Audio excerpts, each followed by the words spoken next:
Hi, I'm Kathleen Cubley for Knitter's Pride.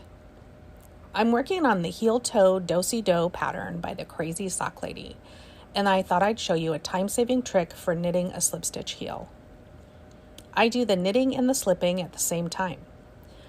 I knit a stitch, and before dropping it off the left needle, I slip the next stitch. So I knit one and slip one and then drop both stitches off.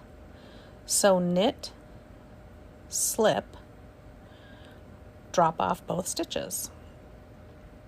Knit, slip, drop off both stitches.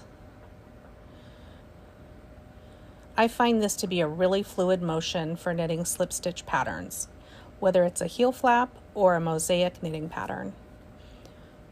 By the way, the yarn I'm using is from Desert Vista Dye Works, and it's the 2020 Sock Camp colorway. All right, take care all, and I will see you next time.